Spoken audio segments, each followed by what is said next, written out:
Às 3 da madrugada, menos alguns minutos, entrou pela praça um rumor de carruagem. Para as bandas do largo houve um ruidoso tumulto de armas e cavalos. As patrulhas que passeavam de ronda retiraram-se todas a ocupar as entradas do largo, pelo meio do qual, através das árvores iluminando sinistramente a solidão, perfilavam-se os postes melancólicos dos lampiões de gás. Apareceu, então, o préstito dos exilados. Nada mais triste. Um coche negro, puxado a passo por 2 cavalos que se adiantavam de cabeça baixa, como se dormissem andando. À frente, 2 senhoras de negro, a pé, cobertas de véus, como a buscar caminho para o triste veículo. Fechando a marcha, um grupo de cavaleiros, que a perspectiva noturna detalhava em negro perfil. Divisavam-se vagamente, sobre o grupo, os penachos vermelhos das barretinas de cavalaria. O vagaroso comboio atravessou em linha reta do paço em direção ao molhe do cais Farroux. Ao aproximar-se do cais, apresentaram-se alguns militares a cavalo, que formavam em caminho. É aqui o embarque? Perguntou timidamente uma das senhoras de preto aos militares. O cavaleiro, que parecia oficial, respondeu com um gesto largo de braço e uma atenciosa inclinação de corpo.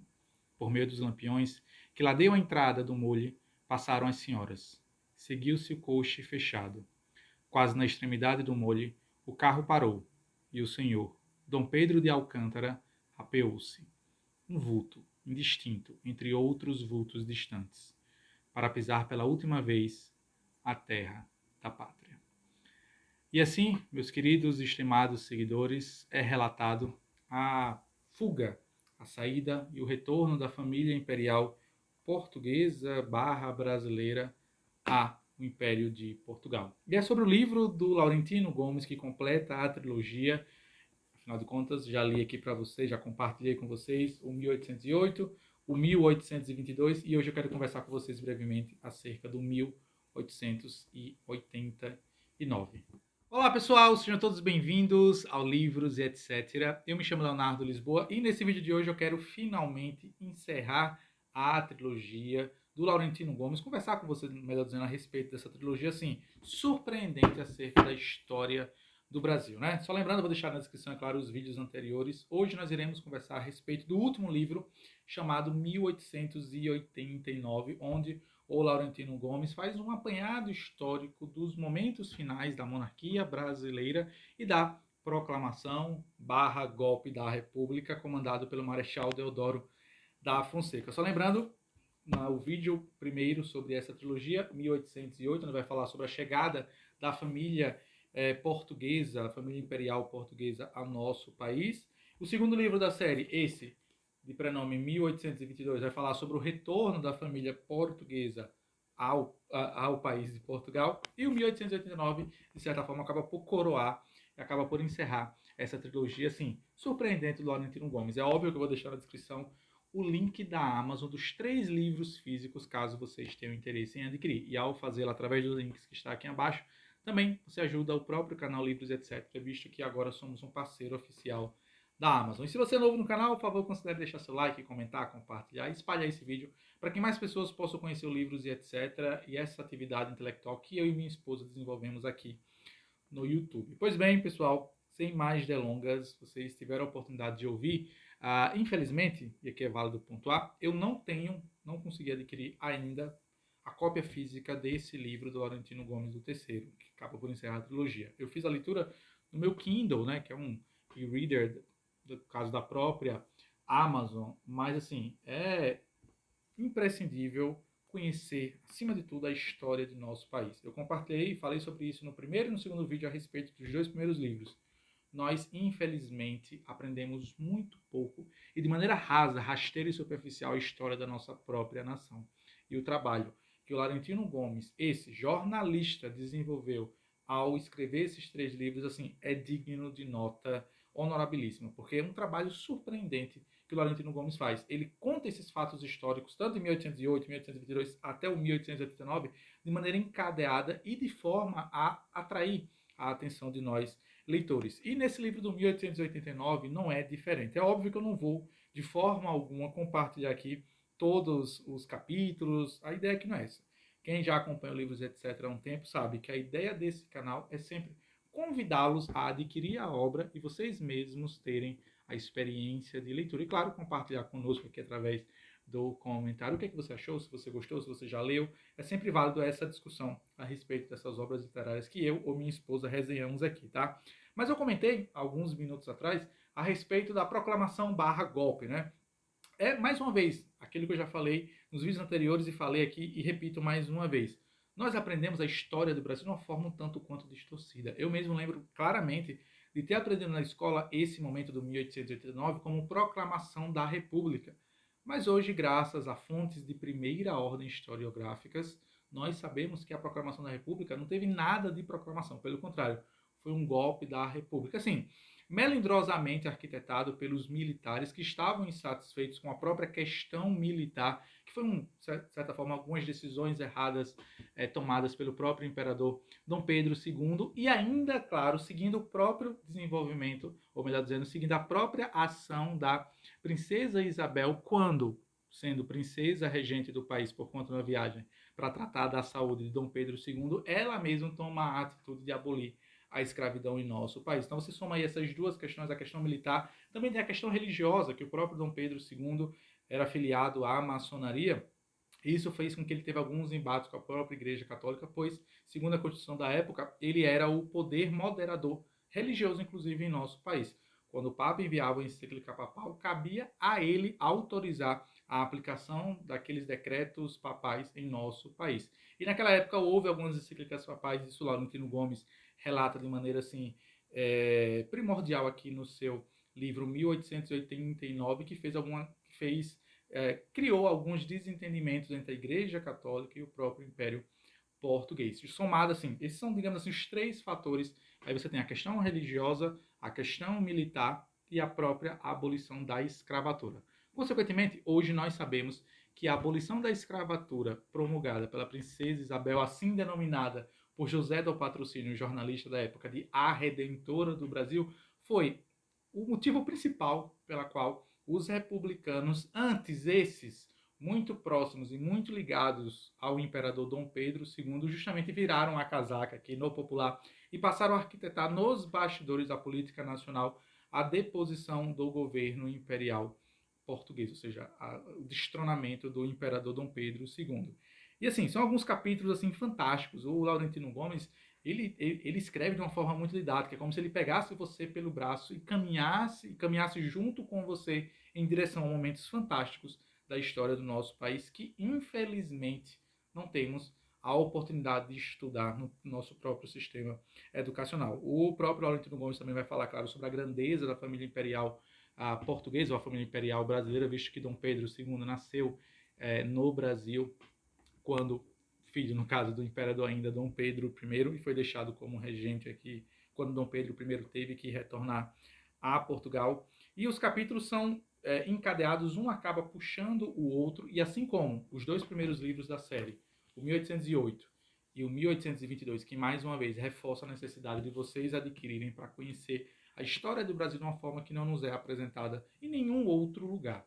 Os próprios estudiosos da historiografia do Brasil e aqueles que nos lecionam, aqueles que ensinam a disciplina na escola, muitos desses fazem vista grossa a esse tipo de estudo historiográfico muito bem baseado em fontes primárias, que é justamente o que o Laurentino Gomes faz aqui no seu livro, né?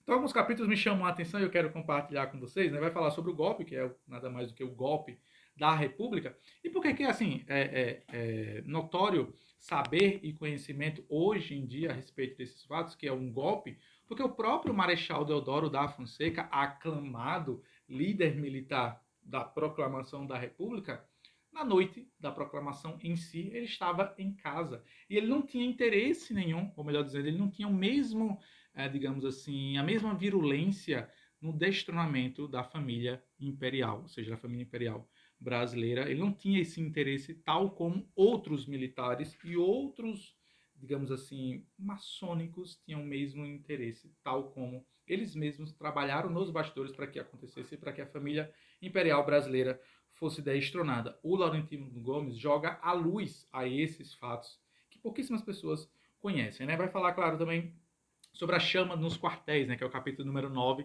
já lá para metade do livro, onde justamente ele vai falar um pouco sobre a conspiração que ocorria nos quartéis militares ali na cidade imperial do Rio de Janeiro, que na época era a capital do Império Brasileiro, e como nos bastidores, na calada da noite, alguns militares que encontravam no Marechal Deodoro da Fonseca, ou seja, o baluarte de um novo governo ou de uma república. É importante lembrar que já naquela época muitas pessoas aventavam e levantavam a ideia do governo republicano em nosso país. Mas ainda assim, a população não comprava essas ideias. Tínhamos, segundo o próprio Laurentino Gomes, uma quase centenas de jornais em todo o Brasil que criticavam abertamente a monarquia brasileira, o Dom Pedro II e suas figuras que estavam ali ao redor dele, a própria família imperial brasileira, mas a família imperial brasileira, já como o próprio Laurentino Gomes deixa muito claro, era uma das, digamos assim, das cláusulas pétreas da Constituição, a liberdade de imprensa. Então, eram críticas que eram feitas ao governo imperial em defesa de um governo republicano, mas que a família imperial fazia vistas grossas, né? Apenas para vocês entenderem o contexto da época.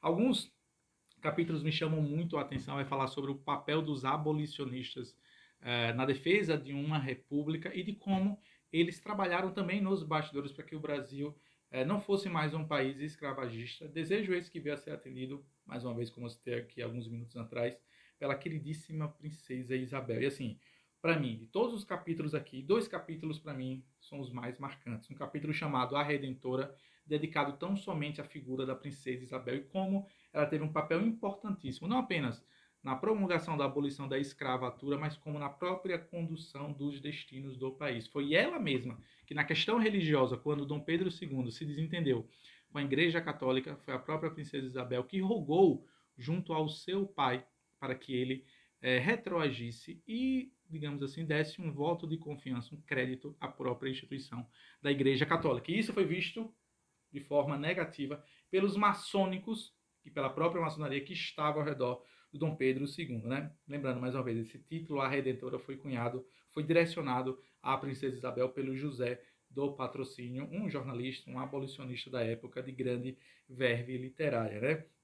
Esse capítulo sobre a princesa Isabel, assim, é fantástico, porque o Laurentino Gomes deixa muito claro como a princesa Isabel estava preocupada com o futuro do Brasil. E ela sabia, ela tinha consciência, justamente pelas pessoas que a circundavam, quando ela era, nessa época, princesa regente do país, de que, ao abolir a escravatura, ao encerrar a escravidão em nosso país, o próprio Império Brasileiro corria um grande risco. E, assim, tem um momento surpreendente, assim, emocionado, quando Dom Pedro II, na Europa, numa viagem de recuperação de sua saúde, ele recebe uma carta, recebe uma mensagem afirmando que a escravidão no Brasil havia encerrado, se ele emociona, se ele fica aos prantos. É o que conta uma fonte de primeira ordem, uma fonte trazida aqui por nós, aula pelo Laurentino Gomes no seu livro 1889. Outros capítulos vai falar sobre o Imperador Cansado. E por que eu falo sobre o Imperador Cansado? Porque hoje também, mais uma vez, tendo como base fontes de primeira ordem, sabemos que o Imperador Dom Pedro II abriu mão de lutar pelo Brasil, né? Talvez hoje muitos levantam essa ideia de que ele estivesse cansado e desejoso de retornar a Portugal. País esse que ele tinha muito carinho, afinal de contas, ele ainda tinha esse elo com o próprio Portugal, visto que ele teve que, de certa forma, ele carrega muito essa lembrança da fuga repentina do seu pai, Dom Pedro I, ao seu retorno, né? Contado pelo Laurentino Gomes de maneira mais uma vez brilhante aqui no seu livro 1822, e contam alguns historiadores que o Dom Pedro II nunca resolveu muito bem essa questão de que seu pai teve que o abandonar, deixá-lo aqui ainda criança em nosso país, ou seja, no Brasil, e ele, de certa forma, tinha uma saudade não tão somente do reino português como da Europa em si mesmo.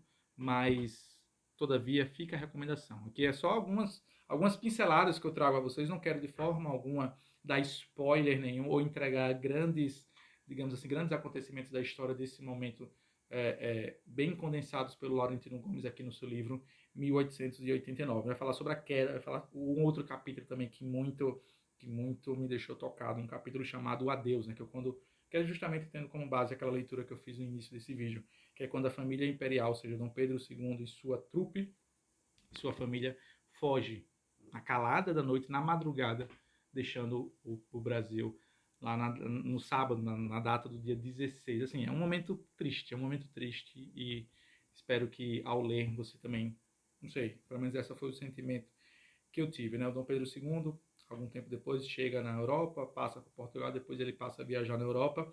E só para concluir aqui esse vídeo, muitas das pessoas já naquela época comentaram que a fuga voluntária de Dom Pedro II era uma ideia no sentido que ele queria vender a pátria brasileira aos republicanos.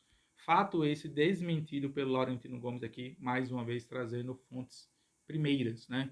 O Dom Pedro II, de fato, recebeu uma espécie de carta, né, de telegrama, isso ele já no caminho para a Europa, tendo fugido do Brasil junto com sua família, recebeu uma carta que oferecia a ele uma pensão vitalícia da quantia comparada aos dias de hoje de milhões e milhões de reais.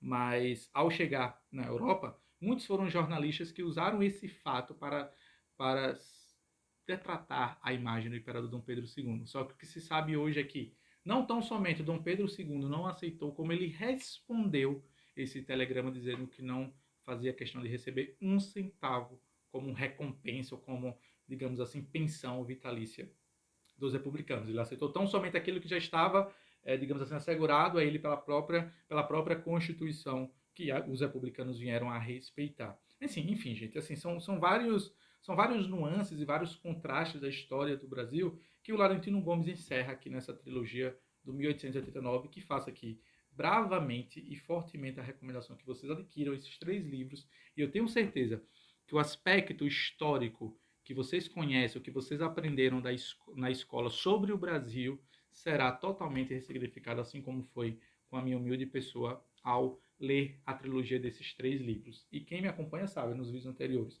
O 1808 e 1822 eu li assim, em questão de 2, 3 dias. O 1889, o último livro, demorei um pouco mais, não porque o livro é ruim, pelo contrário, mas porque eu tive outras atividades laborais e acabaram empurrando um pouco mais para frente a leitura e a finalização desse livro. Mas assim, gente, me desculpa se eu falo talvez de um pouco, de uma forma um tanto quanto emocionada acerca desses livros, mas é tão somente para convencê-los a adquirir através do link aqui embaixo, e também de certa forma você vai estar ajudando o próprio canal Livros e etc. Mas é fundamental, precisamos conhecer e precisamos honrar os grandes heróis do nosso passado e conhecer, claro, os vilões e a participação de todos eles no desenvolvimento do que hoje nós conhecemos como nação brasileira, tá, pessoal? E assim, meus queridos e estimados seguidores e alunos e todos vocês que me acompanham, eu encerro esse vídeo deixando mais uma vez a recomendação. Sejam dos outros 2 vídeos para vocês entenderem toda essa construção narrativa do 1808, 1822 e, por último, 1889 e o golpe da República, né, que muitos acreditavam que iriam